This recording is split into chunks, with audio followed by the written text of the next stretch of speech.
Kaya makapag-present. In three-dimensional, what's the word, Pastor Thomas? Areas. Okay. Now, before I proceed to several aspects of three dimensions, I'd like to differentiate the extreme oneness from the progressive revelation of the Godhead by the prophet. The teaching of the extreme oneness is that from the Pentecostals, the Son is just the body. The Son is just the body. There's no human spirit or human soul in the body. What exists inside is the Spirit of God. So it was God. This is how it was explained. The Spirit inside is God. So they could quote several verses in the scriptures that God was in Christ. The Christ that they refer to, the Son of God, is the body. And if Christ would be praying to His Father, it would be the body praying to His own spirit, or let's say it's facing up above, because God is omnipresent. Now, there are several statements by the prophet that could, shall we say, seem to be similar to their understanding. The baby in the womb was God. There's a statement there. There's a statement that it was God Himself, Christ Himself. Now, but there are other statements wherein Brother Branham differentiated himself from the extreme oneness. Those statements are direct statements that He is not the Father Himself. Okay? Those are simple statements. A deeper statement would be that the Father did not dwell in the Son until He was baptized in the River Jordan. Okay, there are many of them. I didn't memorize all of them. I didn't learn how to bookmark it. The iPad. So just take note of this. We could search it out later. Then a more deeper revelation is after the River Jordan indwelling, God and man became one. The Father united with the Son. So a biblical oneness, to differentiate from the extreme oneness, would be becoming one. Becoming one with God, you would inherit the Spirit of God, the nature of God, the fullness of God in you. Whatever God, the Father had, He poured it into the Son. Whatever the Son had, He poured it into the church. That's how God was in us. And there's the third fold, is the bride manifesting Himself to the world. That's the New Jerusalem. That's three-dimensional. God in Christ, Christ in the church, and the church in the world. Church would be the theophany to the world, what Pastor Thomas was referring to. I'd like to take note. If God was with us, it was God becoming one with us, but we have not yet received the fullness until the resurrection. When Christ was not yet resurrected, His body was mortal. The Spirit that became one with Him, it was inside Him, that the Father did not leave Him. But the body was not yet resurrected, the body was not yet glorified. But only in His resurrection would He become firstborn among many creatures, among all creation, because that is when God created man in His own image, in that fullness of image. Because Adam did not receive the full image of God. Receiving the full image of God is not just you are similar with God, homoousios. You have the exact same nature with God. And each one of us know for sure that we are not yet perfect. We have a measure of the Spirit of God. We have our own consciousness, so that when we pray to God, it is not God praying, but us. Except the Holy Ghost that is in you, the part that was Christ, the human side, is teaching us how to pray, is praying for us. This dual nature of the Holy Spirit came from the dual nature while He was still on earth. He poured out that Spirit down to us. Now, same way, when Christ was praying to God the Father, it was not God praying.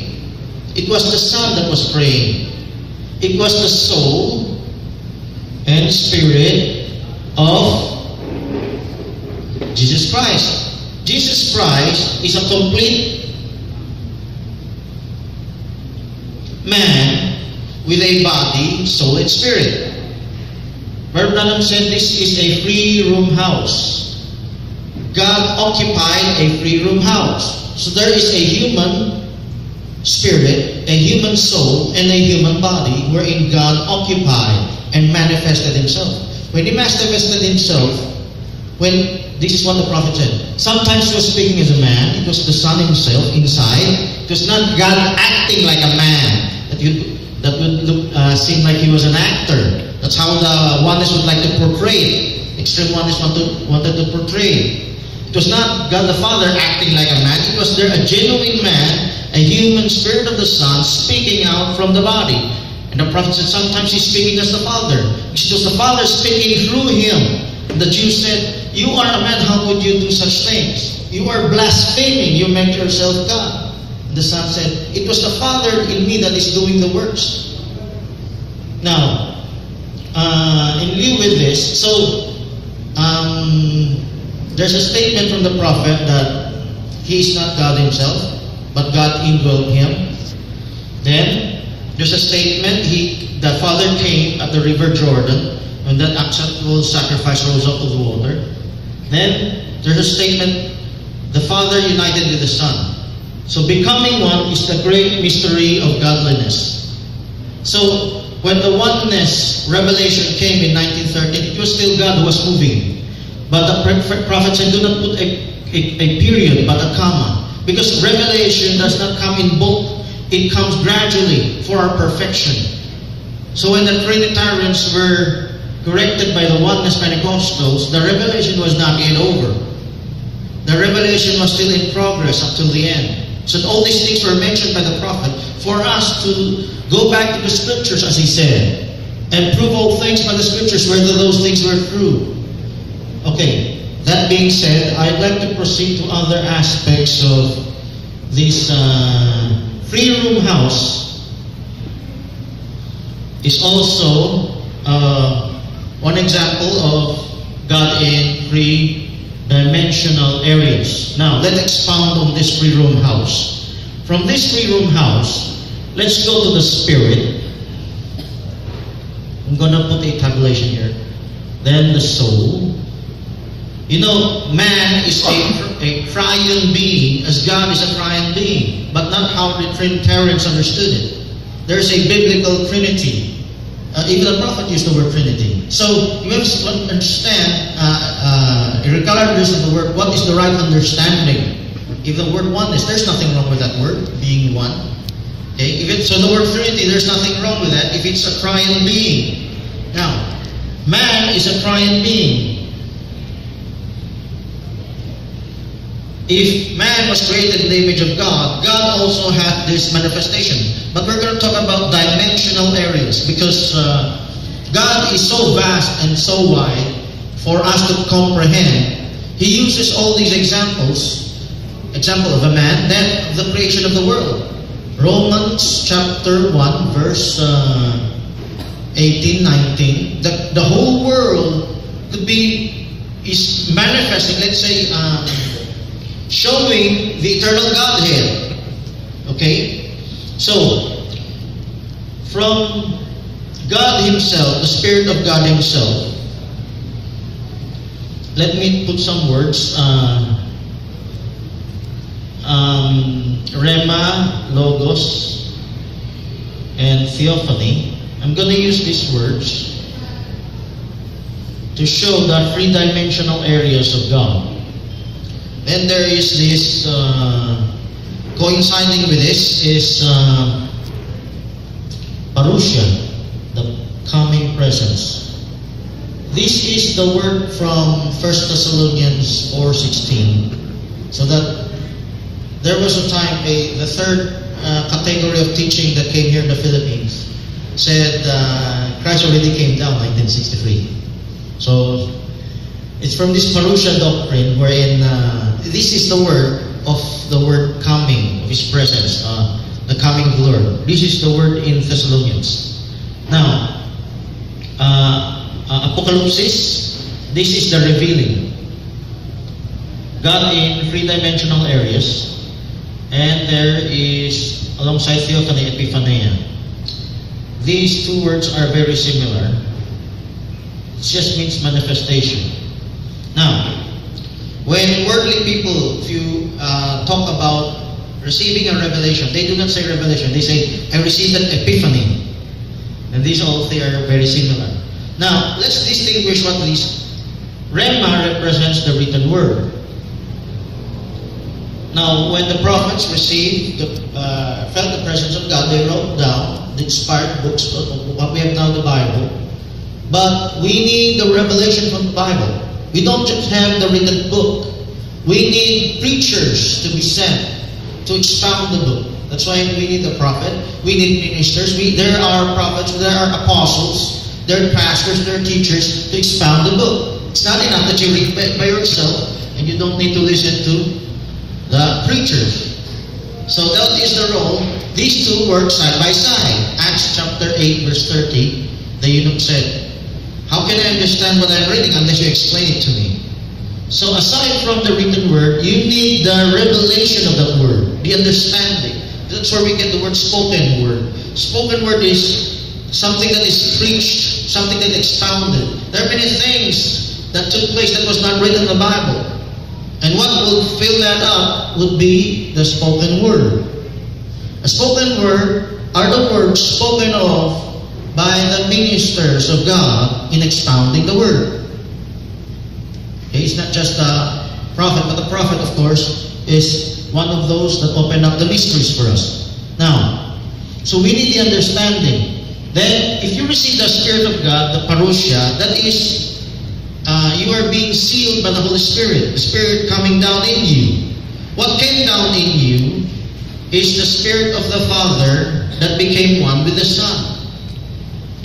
And the prophet also quoted John 17:21. That Spirit of the Father and Son that became one, that's the one that dwelt the believer, became one with us. And through that, let me draw a timeline. When you receive the Holy Ghost, it is instant. Like instant soul change, instant replacement. If you're sealed, it's instant. Sealed by the Holy Ghost. When you will receive your body change, it will be instant. Your resurrection, it will be instant. It will be in the twinkling of an eye. But what we have as a process is the Word. The renewing of your minds daily. So, the Spirit of God is in this first dimensional aspect wherein He becomes one with your spirit. Then, after He seals you, Ephesians 1:13, you are sealed to the day of your redemption. Ephesians 1:17, Paul said He would grow in revelation. I pray to God, the Father of our Lord Jesus Christ, that He may give you the wisdom and revelation, the knowledge of Him. So, in this process, there is the growth of revelation. So, our spirit became one with God. Then our soul will become one with God. What is the soul? It's our consciousness. The prophet mentioned about consciousness and subconsciousness as the difference between a soul and a spirit. Here, we have the body. After you have completed your journey, at the end, until the redemption of your body, then you will be resurrected. After your resurrection, you will be in the image of God. Now, Christ said, The Son can do nothing by himself. Let's open up Philippians 2:6. Philippians 2:6 has mostly been misinterpreted to mean Christ was co-equal with God the Father, or he was God the Father himself. But take note at verse 5. Open up your Bibles in Philippians 2:5. In verse 5, it said, "Let this mind be in you, which was also in Christ Jesus." I'd like to cite this when Pastor Thomas said, "In us, God in us." Okay? The same understanding we should have when it was mentioned there, "Let this mind be in you, which was also in Christ Jesus." What we should be thinking is the way Christ was thinking. We can also think ourselves as in verse 6. "Let this mind be in you, which was also in Christ Jesus, who being in the form of God," so you can be in the form of God, "thought it not robbery to be equal with God." And of course, we are not yet perfected, but we are in the process. So, while we are in the process, how could you be in the form of God? The same way Christ was here on earth, while he was still ministering. And when he received his resurrection, then the ministry passed on to us. But until the day of our resurrection, he will be like Christ, will be thinking like Christ. It is not by his own, but the Father working in us. We in ourselves can do nothing, but God is greater in us than all the world. So, Philippians 2:6, we could think the same way, the same thing, God in us, God in Christ, so that we will be used by God to manifest to the world. The third dimensional aspect. When God manifests himself to the world, then this whole world will be his body. The church now is the body of Christ. The head of Christ is God. So God's body is now Christ in the church.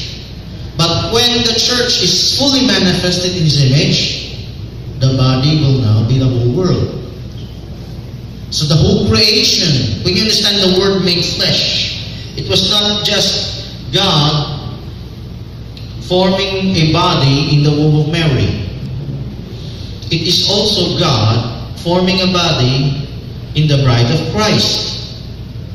But you can also understand the word made flesh as God, changing this whole world to be a paradise, so that the whole world will be a representative of his body. So these are some aspects of the three-dimensional areas of the Godhead. So that's all. Praise the Lord.